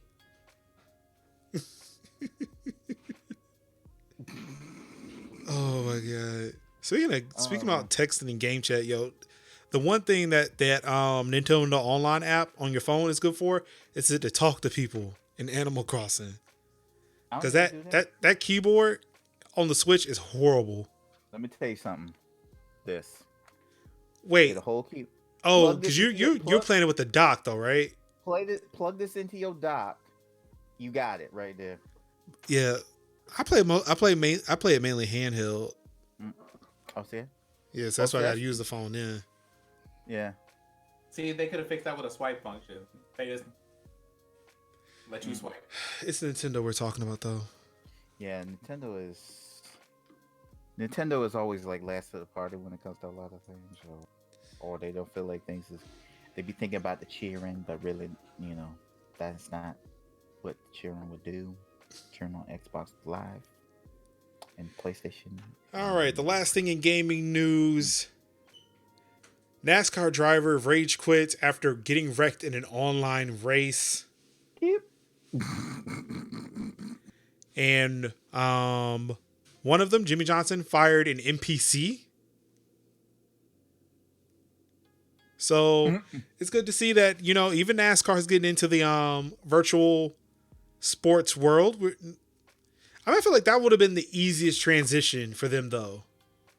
You know something? Because you just could have got them a racing seat with the racing controller and the pedals. They'd have been good. Mm-hmm. Hey, I done cut off Sin, and he done got disconnected again. Uh-oh. Now I feel bad. Oh no. I done cut him off, and before he could even say what he wanted to say. Sid, come back, brother. One thing I'm actually glad that it's not on my end. Mm-hmm. Yes, I have to learn the mechanics of the game. Yeah, I mean there is that, but for me it's like this weird thing where it's a little nice for me to see that a lot of these sports stars are starting to play the digital versions of their sport. Like that's how they're providing us content now. Oh, looks like are we back? Are we back? We good? Hello, Sin? Sin. Yo, what's up? Okay. You dipped out again. No, I didn't. You talk to my ISP. I didn't do it. It was not me. Like I felt bad because I was like, I cut you off, and then we heard nothing from him. Oh man, he had something he had to say, and he got silenced, and I didn't give him the chance to talk. You know what? It's perfectly fine. I went and just swapped to this hotspot. We're not doing any more of this today. That being said, about that whole NASCAR thing, there were some things in that article that I'm just like, we need to talk about some stuff because you know what? There was, and there has always been, especially when it comes to esports and all of this other stuff, kind of that divide where people are just like, esports aren't as valid as physical ones for a long time. Mm-hmm. Instead of just noticing those are two kind of separate things that have their own skill sets to them. So these people who are actual NASCAR drivers raging while losing at a game to the point that they legitimately got unsponsored by like at least one person that they work with. I'm like, y'all gonna learn one day. Mm-hmm. Let's see. Hold on. It was Cake Pop plays. This reads like a BuzzFeed experiment. Real NASCAR drivers play Gran Turismo. It does. The thing though with this is that there are people who participate in the Gran Turismo tournament, this huge tournament. Like they are actually partnered with the automotive body, like some automotive judgment body. And those people who are participating and winning these Gran Turismo tournaments, because they're playing in driving rigs, they're actually they're moving over from Gran Turismo to actually driving in real cars. Like some of them are actually a part of real racing teams now. Mm-hmm. So there is precedent for this. Like you like there is a way, like unlike, you know, sports stars becoming rappers and rappers becoming sports stars, that don't work. But this one actually has that potential of like video gamers becoming real drivers and drivers becoming video gamers. Well, especially because it's essentially just translates into training in a simulated environment, which you do for a lot of different things. Right. Yeah, so yeah, here's the Bubba Watson rage quitting. I would full screen it, but again, this is a weird. Oh, yep. Looks like he's turned it off. He's like, yeah, I'm done. Just done. Wow. Just exited the application on the stream. Wow. The black screen. Wow. Yeah, he was done. Like he hit him with the Alt to the F4. Like was done. All right, I can't play this Twitter video, but yeah. Like he calmly just. I'm just gonna. If anything, it's like, see, the stars are just like us. Mm-hmm. we rage quit games too. Rage quit games too. This is what happened to Diva. You could play video games, so here, pilot a mecha fight robots. I mean, you're not wrong. How close are we to Avatar at this point? Because you know we can't leave our houses.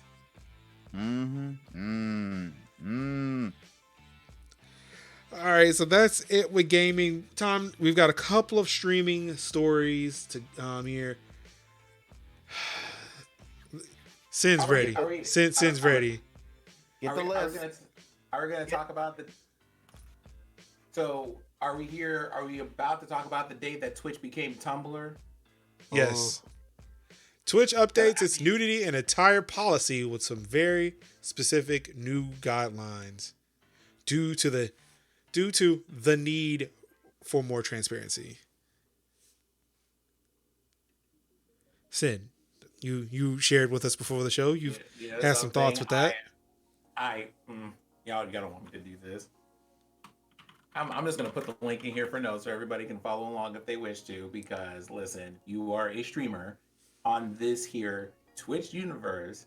You need to be aware of all of this stuff. So a couple of the things for me in that they were just like, this is explicit. This is supposed to be explicit, but it's kind of like sexual violence and exploitation, sexually explicit content, sexually suggestive content, nudity in attire, embedded in media and games and all of this other stuff. And I'm like, y'all gonna have to give up a whole bunch of categories. We are like, Witcher 3 is canceled right now. Like, y'all can't play it because of like by these guidelines, you can't do it. And then it's like, by the guidelines, you can't do it, but also they have one paragraph where at the top of the whole terms of service, where they explain this nudity, pornography, and other sexual content clause, they have, we understand that some nudity or sexual content might be intended for educational, scientific, artistic, newsworthy, or academic purposes, and we restrict this due to diversity in age and cultural backgrounds for our global community.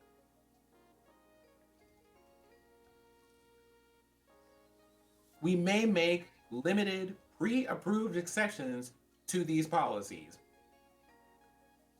That being said, at the very end of the exact same article in the FAQ on part number 2, I'm an artist who wants to paint a nude portrait that is not intended to be sexual. Is this prohibited? Twitch, yes, period, bold. Like, so, is this a limited thing, or is this absolutely forbidden? Please make up your mind. When you're talking about the concept of sexually explicit content, I was in a stream where we were given several trigger warnings because of subject matter that was discussed during the game. Just because like just because those are the things that come up. A lot of the games that are coming out and being published are very dark and very gritty things that talk about that subject, mental health, and other things. What are we supposed to do with that whole genre of stuff? Right. Where is that going? Does that mean I'm never going to see another unsettling, uncomfortable super seducer stream ever again? Because blessings, if so, but also what does that mean for the rest of the content that y'all are having? Mm-hmm. What There, about Hellblade? Like, is Hellblade canceled? Like, okay. And then we also have to talk about they had the nerve to say in this whole thing, female presenting nipples. Listen, just tell everybody to wear a shirt and be done with this. But also, there's an uncomfortable amount of things that whenever these things are presented, it's always very much angled toward the females of Twitch rather than the men. Like you literally said, female presenting nipples. If you just wanted to say people need to dress modestly on the platform in order to avoid issues, then that needs to apply to everybody. You can't just be like, you know, if it looks female, it's probably more subject to the rules than the boys are. Like, y'all can't do that. You either need to make that 0 or 100. You can't be in between about that stuff. mm-hmm. Exactly. Now, like, requiring things like NSFW labels on your channel, being like, hey, this is an 18 plus stream, that's the content that you're running, 100%. Labeling your content appropriately so that people know what they're getting into, 500%. Right? But, like, I'm gonna need y'all to not. Right. I'm gonna need you to don't, or I'm gonna need you to make these terms of service changes make sense. That being said, if y'all are gonna go ahead and do this, let me ask, please put the tools in place that let us handle those things, and also punish people accordingly. When they break these rules. We were talking about the idea of this being a double standard, but you can't have two standards if you don't have one. I'm just saying. Just have standards and apply them uniformly to everyone so people know what they're getting into. Exactly. Just make it clear, make it plain, Write the vision, make it plain. It's too much like right though. It's too much like right though. And I mean, I'm just going to say this. I'm not talking about like a slap on the hand of a wrist for someone breaking one of these new policies that you just wrote with like a half a day ban because people were mad at you. Actually make this stuff work. Right. Exactly. I'm done. I'm going to leave that alone. I'm going to sit over here and eat my fries. That's what I'm going to do. All right. The last thing we've got here for streaming, for those who are, still not in. A real good point though, because you can't do anything about the way you were built. Period. Exactly. You guys, if you're a very curvaceous woman, ain't nothing you could do about that. Ain't nothing you could do about that. But not only is there nothing that you could do about that, you shouldn't have to. Like, you were built the way you built. They can't punish you for existing. That is ridiculous. Yeah.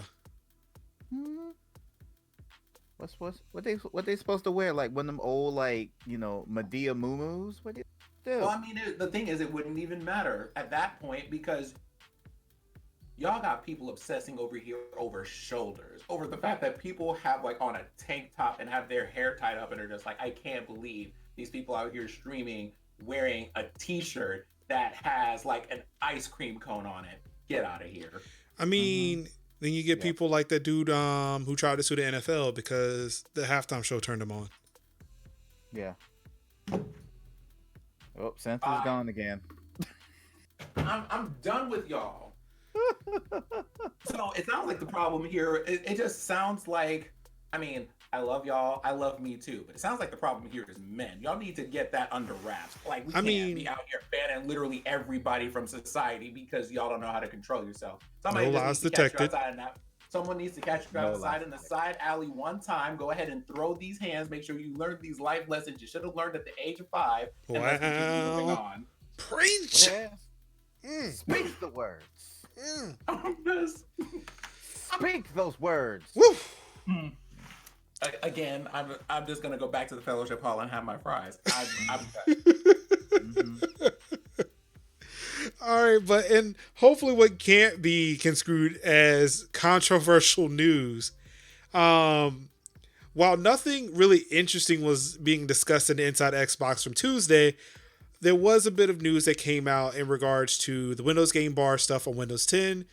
They are partnering with Razer, XSplit, and other companies to kind of better improve their tools for people to be able to stream and create content directly from Windows 10. So for those who don't know, I remember Windows 10 came out, I disabled the game bar because it was whack. But nowadays, like, it's actually a pretty cool tool to use if you know what you're doing with it. If you don't feel like having to work with OBS or XSplit, or now with the game bar, you can plug this stuff in with XSplit and, you know, control some of your scenes, control, you know, volume controls, make sure your stream stats are where they should be from within the game bar. So for those who are using single monitors, they have another tool to be able to make sure everything is still live, everything is still up, and, you know, working properly. That's good. So yeah, apparently they're releasing an SDK so that way other I guess peripheral manufacturers, other streaming companies can kind of plug into it. So I imagine OBS may be a thing, or especially Streamlabs. I am pretty sure Streamlabs is now in the process of building tools to work with the game bar. Right. See, going back to the previous article, I know a girl who always got dress code violations when we were in middle school because her shorts were too short. She was a 5'10" middle schooler. Every short was too short.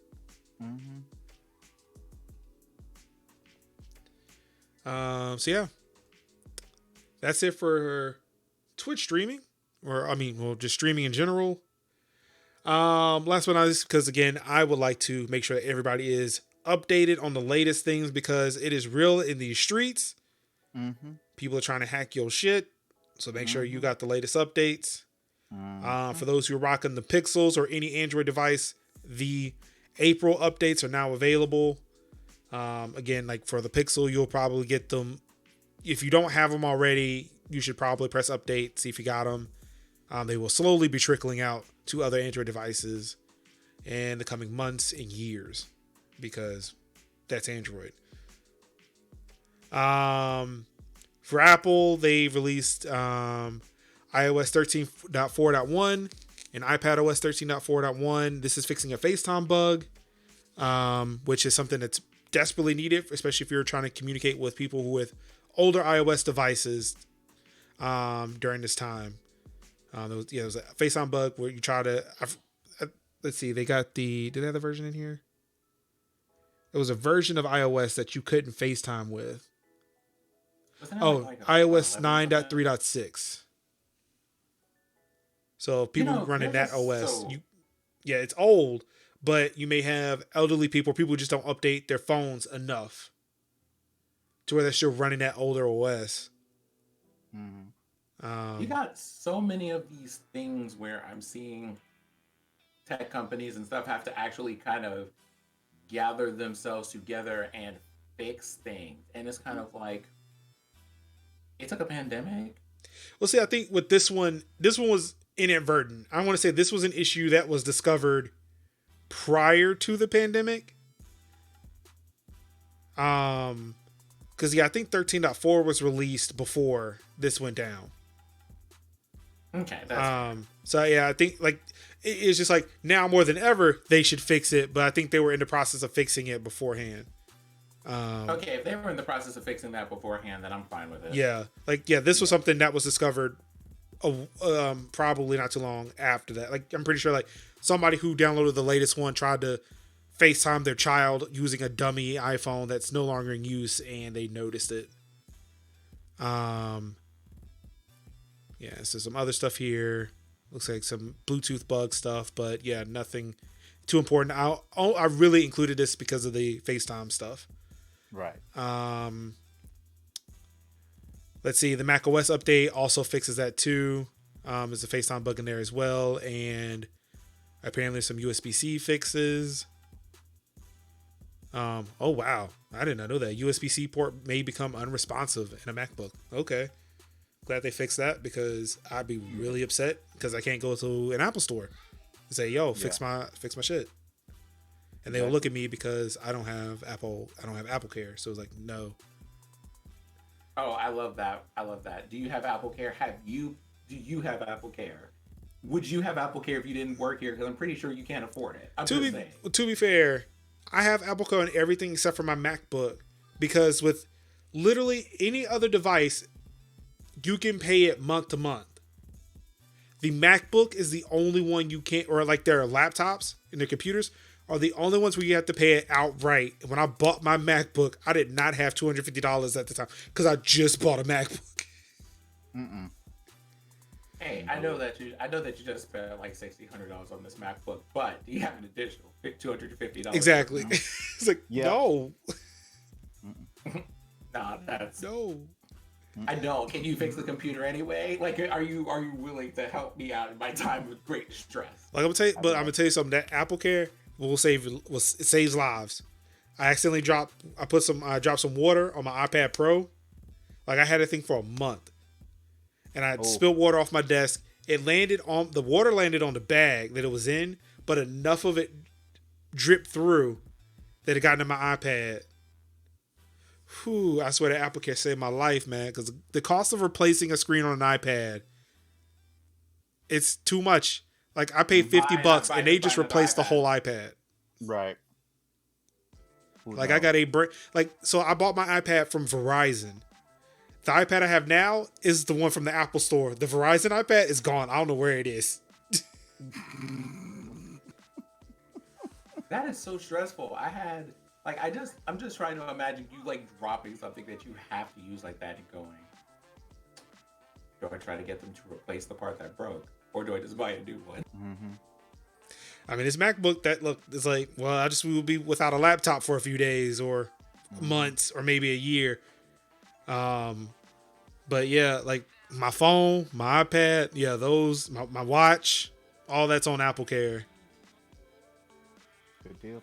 Unfortunately, it does me no good now. So I'm like, imagine if shit happens now. Wait. You can't mail stuff in or anything? You know what? I think you can. But it's the fact that if you mail it in, you just without a phone. Yeah. Oh. Especially if you broke your phone and you can't use it at all. Because it's one thing if you shattered your screen, but you can still make phone calls. You can still do FaceTime. All right. They'll probably send you a phone and you send the broken one to them. That we can still communicate. But imagine if you did something to your phone and you can't use it at all. Right. Like one, how are you contacting Apple? Especially if you live alone. Mm-hmm. And this was your only means of communication. Mm-hmm. Like you just ass out.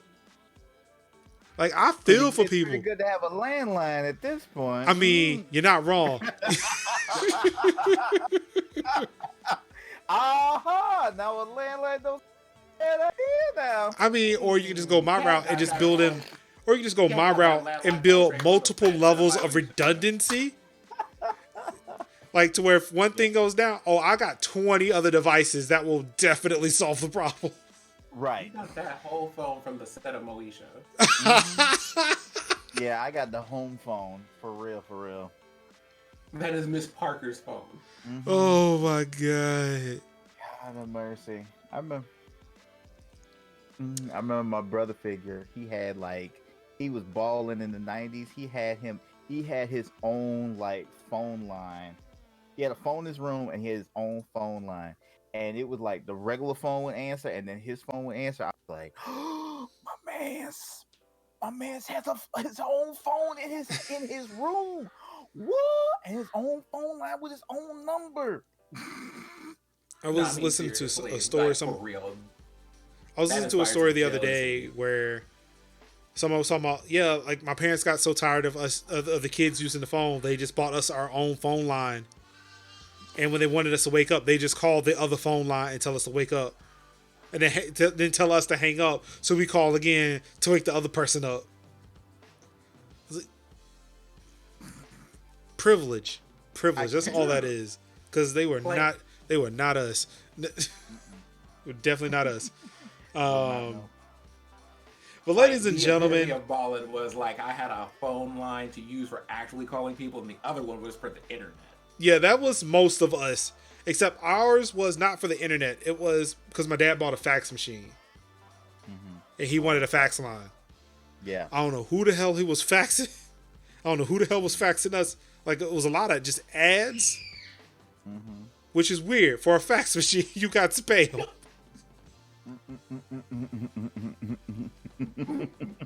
You got telemarketers showing up and just printing 100 pages of smiley faces on your fax machine. Luckily, it wasn't 100 pages, but they back. were still calling and faxing ads to us. Wow. I would have called them back and be like, "Stop playing on my phone." You know how Wow. tight you have to Wait. be, that Now, somebody you would see- like somebody would fax you like a Blue Chew ad to your fax line, and I was I'm sorry, I'm catching up with Cake here. I used to use our landline to block our phone so my mom couldn't get the "your daughter skipped class periods today" call from high school. I lost those AOL at 5:57 on the dot so that 6 p.m. call was missed. Wow. I can't. wow. You can't even leave a voicemail. Like, she just sat, Cake popped on, pulled up into the living room, sat all the way through Toonami, watched all 4 episodes of those cartoons, and then turned on the internet so she could get these calls. The only thing her mom heard at 6 p.m. was, "You've got mail." That was amazing. Ladies and gentlemen, this has been episode 1 of Tech Talk Thursdays. Yes. Every Thursday, we have some tech news to talk to you, to share to you, to drop some knowledge. I don't know what Sin was worried about. I don't know what I'm going to talk about. I got so many questions. Like, dropping knowledge. Modest. This man is just modest. I was like, he had lists. I had questions. I just had questions. I'm like, Oh. I don't know nothing. I just got questions. Okay. See? But he asked the right questions. Got you thinking. Yes, each and every Thursday, 8 o'clock p.m. Eastern time here at twitch.tv slash the cookout. Wow, why did I blank on the channel I'm currently on? We'll be live with the show. Again, if you have any questions, please feel free to hit us up.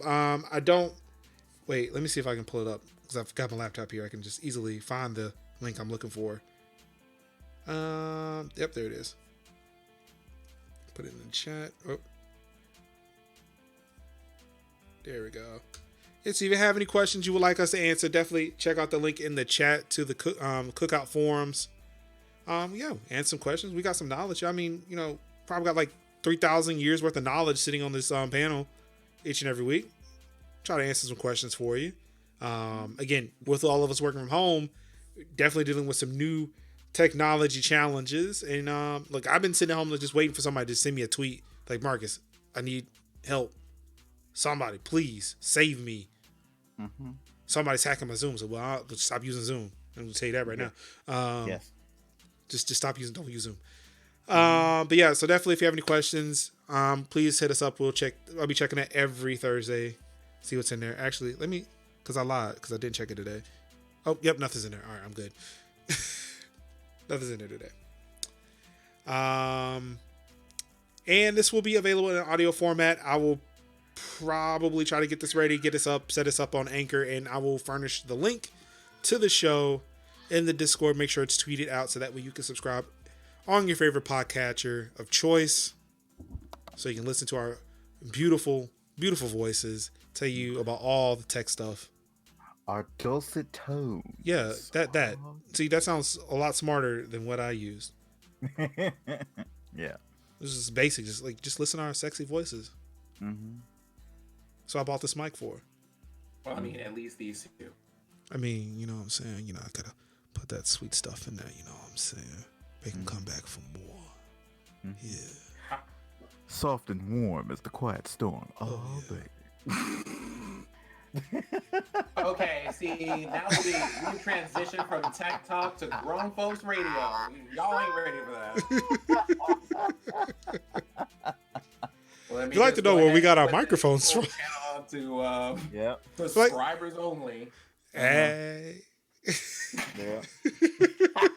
But yeah, that's gonna do it for us. Yes. Sin, Kev, y'all got any? What's going on with y'all? What y'all got to plug, man? Um, Y'all at home. If y'all ain't making content, y'all just wasting time. And that goes for everybody here too. Everybody in here who's in the cookout talking about, I wish I had more time to stream, make YouTube videos. Like I said on stream one day, if y'all was saying that before the pandemic and y'all ain't creating content now because y'all at home, you got a little bit more time to do it. Y'all won't serious. No. And I can see too where it's like, well, I still gotta work. I do too, but guess what? Because I'm at home, I can get in Premiere and on my downtime edit my shit. Right. Let that encode while I'm working and upload it to YouTube. Exactly. Now, that being said, for the counterbalance on this, I know that this whole pandemic has taken a lot out of some people. And you're right. Y'all are out here stressed, tired, exhausted. You're right. Some of y'all are used to being able to go out and just like do things. You're just like, all I want to do is nap. Like, however you have to get through this, if that means that the only content you're going to make is Animal Crossing because it is the only thing that brings you joy at this particular time, that's fine. Like, the content will be there to be made whenever you're ready to make it. But that being said, if you have the energy to do those things, try to do them. Yeah. Exactly. Like we need the content that y'all need. We need the content that you're trying to make. Right. Yeah, like honestly, we had been talking about this show prior to the pandemic, or actually probably concurrent to the pandemic. Yes. Well, no, it was before because it was like I think the last message I sent was like the day after my birthday, and we just kind of was silent for a second. The next time I talked to these two gentlemen was the day after I actually got out of my phone. That was literally the first time I talked to them. I was like, all right, I'm out of this now. I've done a couple of things on Twitch. I think I'm okay. Let's get this show going. I need to start creating content now. Exactly. So I'm glad these guys here continue. They stuck around. They answered the call, and we here. Y'all, I installed Skype for the first time in 5 years today to make this happen. Y'all better be back here next Thursday. Same. I literally just installed Skype like 2 hours ago, and they were like, "Wait, we using Skype? Oh, okay." I had to dig out. I had to like Rolodex my logins. I had to LastPass. Not the Rolodex. LastPass. That's what I use. I use LastPass. I had to Rolodex LastPass because I was like, wait, where's my contact here? Okay, there it is. Well, at least for me, I had the forethought of mapping my Skype account to my Microsoft account. Oh yeah. So I just signed up with my Microsoft account and everything just works. Yeah. It's just that if I were to rebuild this computer tomorrow, I need to remember to install the right version of Skype. Because I've not been recording my own podcast for several weeks because I had the wrong version of Skype and I thought my computer was broken. Uh-oh. Yeah, so there's that. Yeah, so thank you everybody for tuning into the 2020 edition or 2020 episode 1 of the Tech Talk Thursdays. Again, thank you, Anka, for helping me launch the show back in 2019 and providing these dope overlays for the show. Really love them. They turned out great. Thank you so much. Shouts out to Denny and Telia for running things over there at the Cookout, for allowing to give us this platform, to give content creators like us a platform to create content, share, and actually collaborate with others that look like us, because we need this. We need it before the pandemic. We need it during the pandemic. We're definitely going to need it after. So thank you all so much, and thank you everybody who tuned in, to the show, provided some dope content, some dope feedback. True 1P coming in with that Twitch prompt sub, 7 months. Holla at your boy. I do not have the alerts up. I will probably work on. I'm debating if I want to set that up on this show, because I'm going to turn it into a podcast, so it'll be like really weird to get that audio come in. It's like, well, wait, what the like, just do just out of the blue. You know what? You should just totally put it in the podcast as a break between topics. Yeah. So And I'm gonna tell you something right now. The quality of the podcast will get better as time goes on. Yeah. Because I'm now going to have to learn how to actually edit a podcast properly. Because I'm actually having on the show with topics, and we need those breaks. My other show is like we just talk for 2 hours, and like, all right, that's done. Print, just go. Right. But yeah, thank you everybody for tuning in. Thank you for all the support. We really appreciate it. Of course, guys could have been anywhere in the world, watching any stream in the world, reading the tech news yourself. But let's face it, you're lazy. You'd rather us read it to you. We know it. We know it. Thank you so much for tuning in. Of course, all I've got left to say to you wonderful people is I love you. Peace out. Peace.